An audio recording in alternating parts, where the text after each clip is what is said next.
Assalamualaikum warahmatullahi wabarakatuh. Selamat pagi anak-anak semuanya.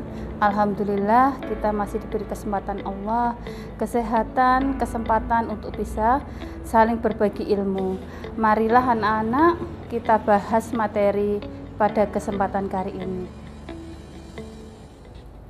Assalamualaikum warahmatullahi wabarakatuh. Selamat pagi anak-anakku semuanya. Tetap semangat, tetap berjuang. Laporan keuangan perusahaan dagang, materi yang akan Bu Ika jelaskan pada KBM hari ini. Anak-anakku sekalian, jangan biarkan siapapun mengatakan kau tidak bisa melakukan sesuatu. Kau bermimpi, kau harus menjaganya.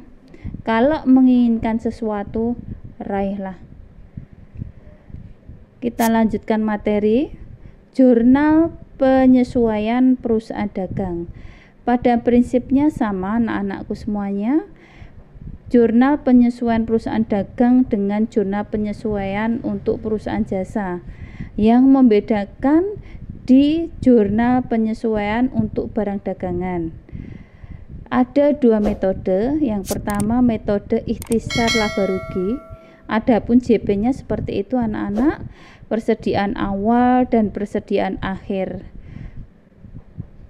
Untuk metode HPP, tidak hanya persediaan awal dan persediaan akhir saja yang di JP anak-anak, tetapi ada pembelian, ada beban angkut, ada retur dan potongan perlu di JP. Untuk formulanya seperti itu.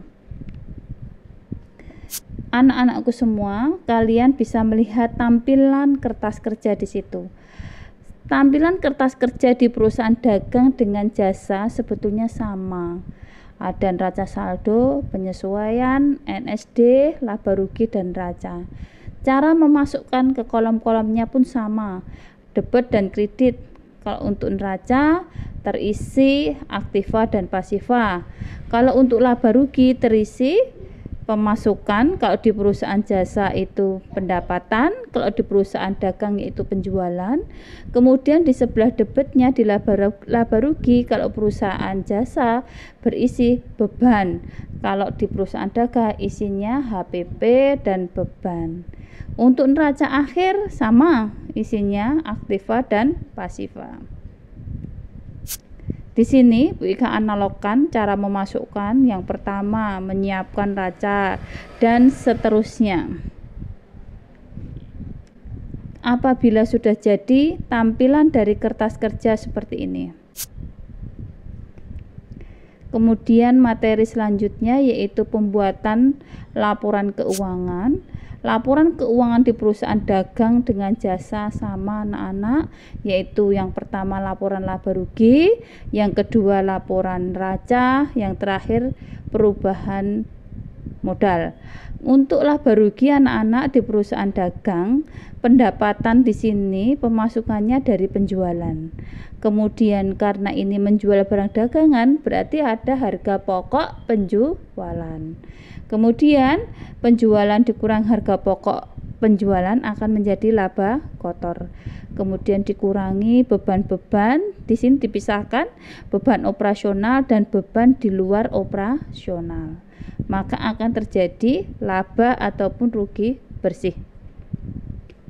Kemudian yang kedua yaitu neraca, yang tadi Bu Ika sudah kupas sedikit. Neraca perusahaan dagang dan jasa juga sama anak-anak, isinya aktiva dan pasiva. Di aktiva ada aktiva lancar, ada aktiva tetap tidak berwujud.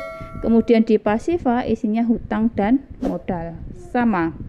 Kemudian laporan ekuitas atau laporan perubahan modal, sama. Modal awal menjadi modal akhir, berarti berkaitan dengan terjadinya laba atau rugi. Demikian anak-anakku semuanya, materi untuk penyusunan laporan keuangan.